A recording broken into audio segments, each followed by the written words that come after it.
The Oakland A's have some off-field decisions to make that could have a significant impact on their future. This offseason will be interesting because of how the A's build their team. They are in the second year of a rebuild that could help them get better after their second 100-loss season. Here are the 5 questions the Oakland Athletics need to ask in the offseason. First up, number 1. Can the Oakland A's finally strike a deal for a new ballpark? Even though the Oakland A's had a lot going for them, the unofficial deadline set by team president Dave Kaval for the Oakland City Council to take the club's waterfront ballpark project at Howard Terminal to a final vote had already passed. Kaval had hoped that the existing City Council members and Oakland Mayor Libby Scaff would still be in office when the final decision was taken in late 2022. Elections for Oakland's mayor and City Council will take place on November 8th, and Scaff is barred from running again owing to Oakland's 2-term limit. Negotiations between the two sides will have to continue into the incoming administration's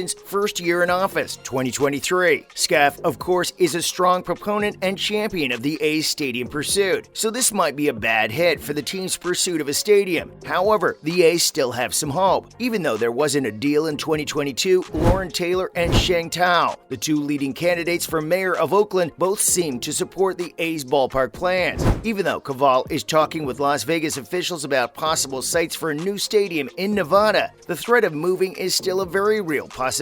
But now that the A's and the city of Oakland are so far along in the process and have gotten over some big hurdles in the past year, it's time for them to settle this long-running stadium dispute. Followed by, what's Chan Pinder's future at number 2? For a young and inexperienced Oakland A's squad, Pinder, a second-round pick in the 2013 MLB draft, was a crucial leader. Pinder played his 6th season in 2022, and manager Mark Kotsay often called him the captain. Pinder is the last remaining member of the core that led the A's to the playoffs from 2018 to 2020, and he is now the only player on the roster to become a free agent. Billy Beane, the A's executive vice president of baseball operations, said that the team wants to keep Pinder, but he also thinks that Pinder's value as a super utility player will make him more in demand than some might think. He said that their future payroll, which is still yet to be confirmed, will determine the players they bring in. Beane told A's general manager David Forst in August that those 6 years went by faster than any other 6 years he had spent with a player. It happened so fast. When Pinder first joined the team, the staff liked him as a player and as a person almost right away. According to Beane, no matter where Chad ends up, the team will always wish him the best because he's a great person and incredibly popular. He was a leader for the young guys who showed up. Beane also mentions his future with the A's, saying that Pinder has skills and he does really well. Beane thinks a few teams will go after him aggressively after the A's are done. Moving on to number 3. What will the starting rotation be like? Oakland A's rotation hasn't been confirmed just yet, but we are all free to speculate on what it might look like based on the current roster. The former Ace pitcher Frankie Montas was traded to the Yankees, and in exchange, the A's got left-handed pitching prospects Ken Waldichuk and J.P. Sears. Both the players finished the Major League season on high notes. Cole Irvin, Paul Blackburn, and James Caprielian are all but guaranteed spots in the opening day rotation in 2023. The best internal candidates for the last 2 spots in the rotation are likely going to be Ken Waldichuk and J.P. Sears. And Adrian Martinez, Adam Oller, and Zach Logue will also be among the top contenders. Up next on number 4, will A.J. Puck be included in the rotation? After being selected 6th overall by the A's in the 2016 MLB draft, Puck has been looked upon as a potential ace of the Oakland starting rotation. 6 years later, Puck showed his major league potential, but as a reliever, where his high 90s fastball and wipeout slider made him an unstoppable force. Even though Puck's move to the bullpen was initially motivated by a desire to reduce his workload in light of his history of injuries, his success as a reliable reliever in the late innings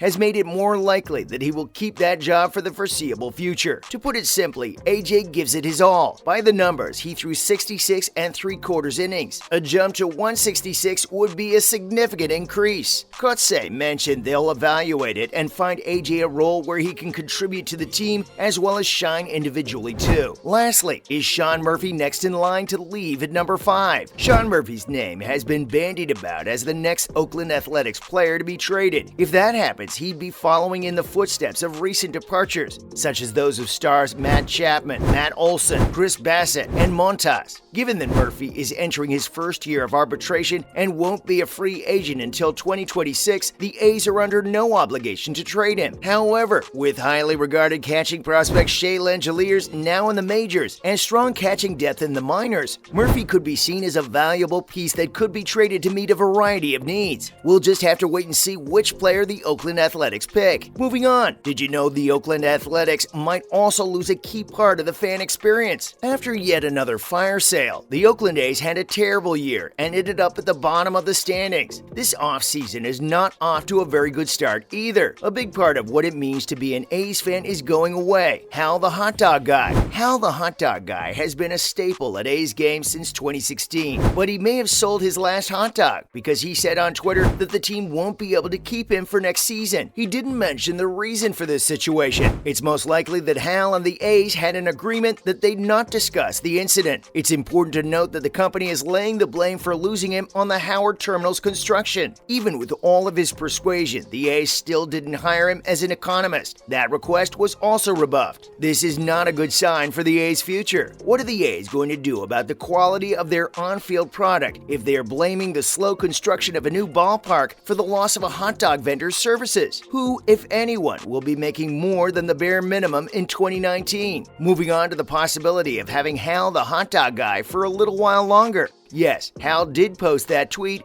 saying he'd be leaving the Oakland Athletics, but there's a good chance that Hal will be around for part of the year. He did leave the door open to working on some of the games early in 2023, but unless something changes, he probably won't be there for more than those few games unless something does. When he does leave the games for good, the fans will definitely miss him, and the cheers of "Give me an A" and the fun that he brought to the game will go away. Since A's ownership has gone out of its way to ruin the fan experience over the past year, it shouldn't come as a surprise that Hal the Hot Dog Guy would meet the same fate. The Oakland Athletics really need to get their issues straight before they start losing fans as well. Lastly, the previous blunder Oakland Athletics made. In late July, a long-term Oakland Athletics fan wrote in an article, "The owners don't care about the team or fans' experience. All they care about is making money." The article stated that the players, coaches, and even the general manager are not to blame because they have to live under a terrible system. President Dave Cavall and the majority owner John Fisher of Oakland are clearly to blame. These men and the few close friends who are still in their dwindling front office have made a lot of mistakes while trying to convince loyal fans that they are committed to Oakland. When Oakland hired Cavall, he made the organization optimistic and helped the team move in the right direction. But after the Las Vegas project was announced, he changed the way he talked. He stopped trying to make the A's better and started selling on his vision of the future. Instead, he became short-tempered, rude, and certain that he knew how to deal with fans better than anyone else. And we rarely see any updates from him on Twitter or other social media platforms. This secrecy is slowly but definitely creating doubts among the fans, which leads to an even worse fan experience. That's a wrap for this video. Do you think the Oakland Athletics will learn from their past mistakes and improve as a team? Let us know in the comments below. Make sure to give this video a thumbs up and subscribe to our channel for more videos like this.